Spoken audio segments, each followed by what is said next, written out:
So this is how we're going to get there. I got the thing out of the box. I got the wheels off of it. I did a couple little things to it, but nothing major. I read through whatever this stuff is, which, you know, no great confidence in it because, well, I've done this before, so I'm just going to figure it out. So I went ahead and got the tires mounted up. I haven't glued them yet. And these things are, they are butter soft, but there's not much to them. My hoons are butter soft, and there's quite a bit to them. And the cool thing about the hoons is simple. You've got a 44 millimeter wide, and then you've got a 50 millimeter wide, front and back, but they're same diameter. So those are the tires we're going to go with. I got a little ahead of myself. I got ahead of you guys a little bit, and I chose the LRP 32. I got the flywheel on. I got everything Loctited in. I'm going to show you a really cool tool how to get this thing mounted up. Oh yeah, I took out the pull start and put in the roto start. So the motor mounts they give you in the kit are actually for a backplate motor, not a pull start or a roto start motor, but I really wanted to do it. Here's the plate that you're going to put on that goes on the bottom of the engine, kind of mounts that way. I tried like hell to get this backplate off because I was actually just going with the bump box, but instead what I'm going to have to do, I got to take the mount, I got to notch it out right here with a Dremel. I've got these mounts fitted on here pretty loosely, but once you have this thing down, she's nice and flush. You got about a 1/2 millimeter on the back of the back plate. So I did have these pull start, rotor start mounts, but I decided I'm just going to go ahead and cut this mount for one simple reason. Is the bottom of these mounts are 4 millimeter holes, and you've got 3 millimeter holes in your mount, and I really don't want to butcher this thing up trying to do slotted holes. It's one thing to cut out a little pieces of clearance out of the mount, but it's another thing trying to hog out these holes and still be able to move that engine back and forth and get really good pinion adjustment. So basically these mounts here slide back and forth. This sets your in and out on your pinion, and this mount sets your pinion mesh. All right guys, so I got my clutch bell on, everything's good there, my shimming's perfect, I got about a 1/2 mil worth of play on it. I didn't film that because those things are about fiddly and everybody has their own little different way how they like their clutches, but I know what's going to work. We're good to go. A little bit of orange Loctite. Oh yeah, make sure you brake clean it out too, because you know these things have machining oil on them. That's going to cause the Loctite not to stick. Now once I get the pinion on, I don't do a whole lot with it other than I kind of just grab and give it as hard a twist as I can, because the motor itself, it rotates counterclockwise, which has a tendency to want to tighten this pinion anyway, so you don't have to go nuts and, you know, scar it up, mark it up, you know, wrap it in a towel, vice grips, pliers, whole 9 yards. This is actually quite perfect. All right, guys. All right, guys, so there's what she looks like.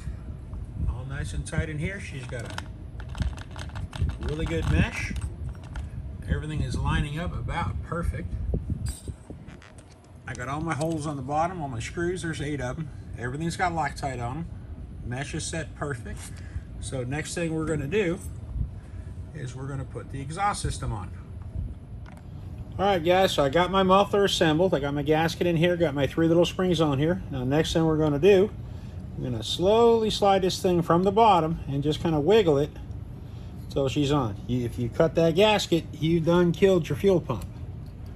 From there, slide your little spring in the closest hole you could find. You have yourself a hook pick. Grab a hold, give her a stretch, bring her around, up, give her a bigger stretch, bring her around.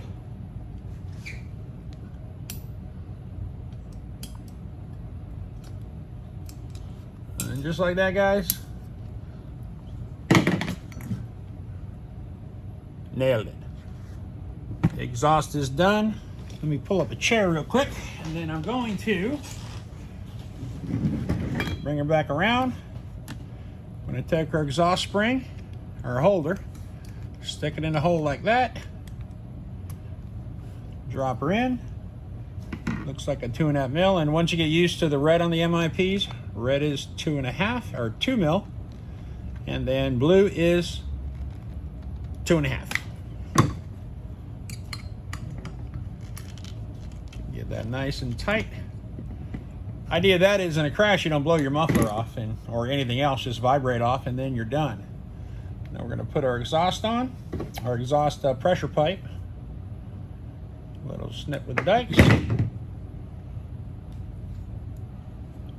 guys, I don't want to say the wrong thing here, but engine's in, muffler's on. I think next step, let's go ahead and I'm going to pull the electronics tray in there, and then we're going to figure out where our servos are going to be. I kind of got everything figured out to where both of my short end of the servos are going to be facing the back of the car. All right, guys, so I got my servos mounted up. I got my wiring ran through my box. I got my stick pack strapped in. Now, you could have two choices on this thing. You could actually do a hump pack or a stick pack. I decided the stick pack because the idea is hang a little bit more weight to the right side of the car. It's going to balance out a little bit better. So next thing we're going to have to do is we're going to have to bind up a receiver on this thing, get those servos centered, and get some other stuff bolted onto it. All right, guys, so next thing is we got our power switch in. I got a receiver, got a bind plug in it, got my power switch. We're going to go ahead and turn the radio on, find our next available channel, which is going to be, looks like channel 14. We'll name this one HVT. So we're going to name. We're just going to do H for now. Go back into model. Whoop. Back.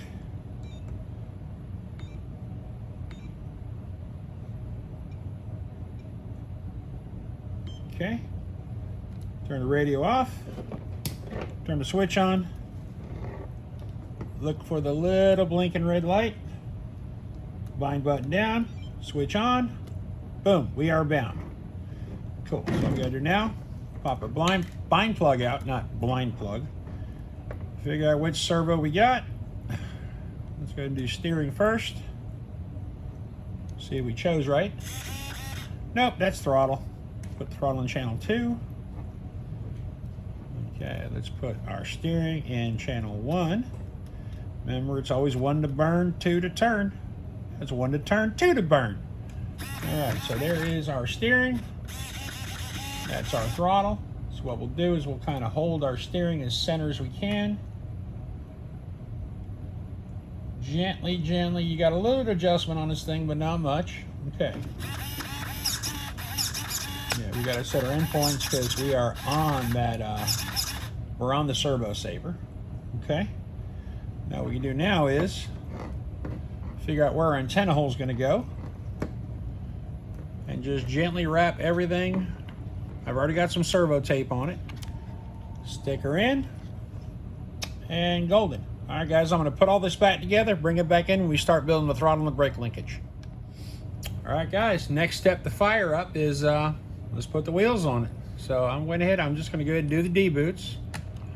One thing I like to do, guys, is just a little bit of drop of thread locker in each nut. I mean, not much. This stuff is the releasable stuff, so you give a little bit of heat. It's like blue, but it's a lot stronger. You remember that your wheel nuts are serrated, so make sure you get those where they go. My game plan is once we get all this done, run a couple tanks through it, then we're going to get it outside. We're going to have some fun. And I'm guessing you guys don't want me to sit here and, because these wheels are slightly inset to make up for the offset on them, and they're kind of a little fiddly to get on here, but I'm going to bring you back in once I get the wheels on, guys. All right, guys, this is now or never. Brand new LRP ZR32, fresh build. I got all in 90 minutes in this thing getting all this stuff done. I'm going to throw a little bit of Byron in here. We're going to see if she's going to run. I know y'all may want to pick on me because I keep saying different names of fuel, but I'll show you my cabinet one day. I just kind of grab whatever's closest. So, evidently LRPs are known to be like the hardest things to start in the world. And if it doesn't start, well, guys, we're gonna hug it out together. Cracked the plug. I heated the motor up pretty much till my Ryobi died. So let's go ahead and let's give her a prime and see what she's going to want to do. Well, let's go ahead and turn our radio on.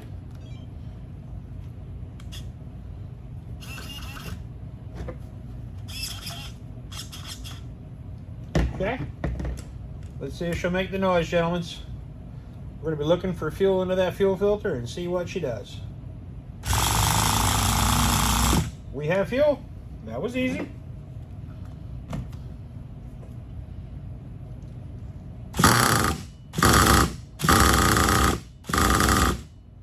Go ahead and trim our throttle up just a little bit. Not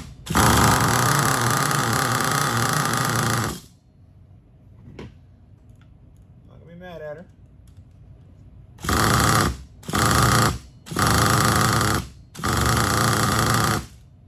Getting a little air bubble through there. Alright, now we got that. We're starting to spit fuel out the glow plug, so let's give her a torque.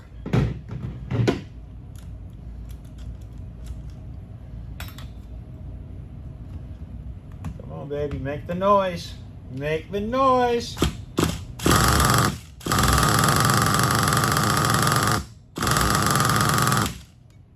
her a little bit more, give her a little bit more throttle.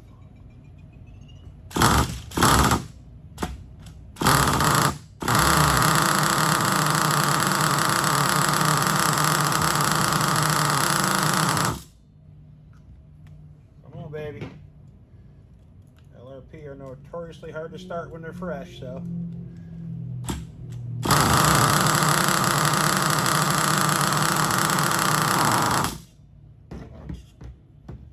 She's acting like she's pig rich, but I don't want to mess with the needles just yet, but we certainly will if we need to.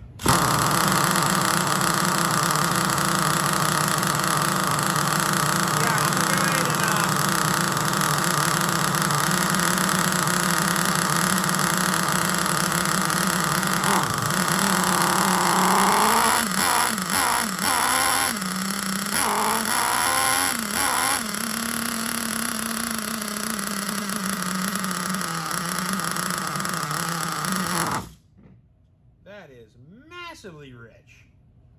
I'm just going to go ahead and level the needle out. Yeah, I mean, she's spraying raw fuel on my leg. And this is out the box, guys. I've done nothing to her.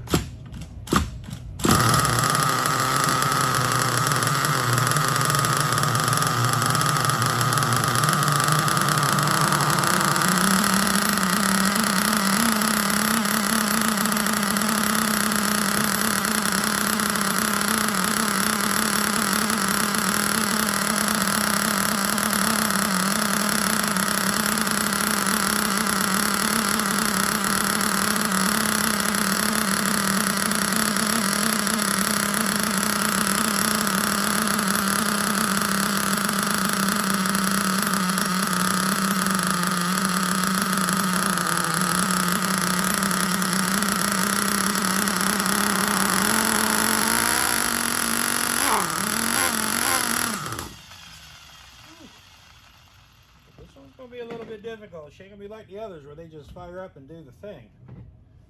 This one's gonna be this is gonna issue us a challenge.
guys, this thing is amazing. But I will say this about this LRP ZR32. I have never taken an engine out of the box on break-in and have it spit so much oil and it's so fat that, like, I don't know if you can see the floor, but I am slipping, sliding around on this thing. I mean, I literally leaned out the low end a full 2 turns and at least a turn and a half on the top end, and she is still going through 150 cc's of fuel, maybe 3-4 minutes, if that, just idling at about probably 8, 9, maybe 10,000 RPM. But guys, next thing, let's get some color on her. We got just about everything else done. Get this thing on the road. All right, guys, so next thing we're gonna do is we're gonna do the body. And everybody does bodies exactly the same, but always a little bit different. And well, I'm no expert on it, but I've painted a few in my life. So what you're gonna do, first thing you're gonna do, wash your hands. Notice hands much cleaner, still nasty, but cleaner than yesterday. So wash the hands, took it in the sink, and washed it with Dawn dish soap. Now, once you get that done, you're gonna put your window masks on. Window masks, all they do is they cover up your windows. Basically, everybody comes with a sheet, and your best friend to do this is your X-Acto knife. That gets them off. So I'm gonna go ahead and get the body mask on it, and I will be right back. All right, guys, so once you got your window mask on, go into your kitchen, that drawer by the sink, get yourself one of these 3M green pads. And all you're gonna do with this is, you're just going to knock the shine off the inside of the body. Now this takes a couple minutes. You gotta take a little bit of care because the idea is you're scuffing it up to give the paint something to stick to. So I'm gonna go and do this for a little bit. I'm gonna cut you guys off. I'll be back in about 10 minutes because nobody wanna sit there and watch this. And I will be back. And guys, once you are properly scuffed, take it in the sink, wash it again. Don't worry about your window masks. They ain't going nowhere till you peel them off. And don't worry about, exact placement. Just get them close where they need to be. It's not a show car. We're gonna take this thing out and beat the crap out of it. Now back to the actual paint. I was gonna do Matte Red Krylon Fusion. The only problem with this paint is it has to dry overnight, because if you start trying to peel your window mask off after a couple hours, even on a super hot, like low humidity day, it's just gonna like tear the paint off of it. It's just gonna goo. It's just not a good look. So what I'm gonna do is I found a couple cans of bright red Tamiya polycarbonate paint. The reason I like this stuff for today is it takes about an hour for it to dry. Once we do that, we're gonna back it in some enamel black. You don't have to use polycarbonate paint as a backer. You just need that because that's what's gonna stick to the actual paint. Once we do that, we're gonna peel off the window stickers and we're gonna smoke the windows out. All right, guys, let me get this thing outside and we'll get some color on it. All right, guys, we're about ready. Another kind of important thing is, like, inside the NitroPimp shop, it's probably 72 degrees, obviously zero humidity because I got the AC cranking. It's about 85 out here. So what you want to do is bring your body out, bring your paint out, give it about 10-15 minutes, let the temperatures equalize. You're going to get a little bit of humidity, a little bit of dew built up on the body. I mean, not enough to see, but it's enough to make your paint not stick.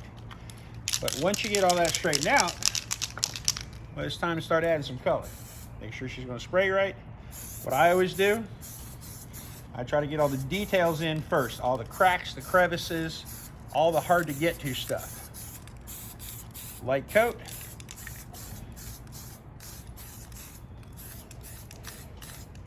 You guys do this outside. I mean, I'm a bit of a smoker, but I'm not so mad at my lungs where I'm going to sit there and inhale this stuff. So a lot of times the best idea is just to hold your breath. All right, guys, so there's one light coat. Get a little bit more on there.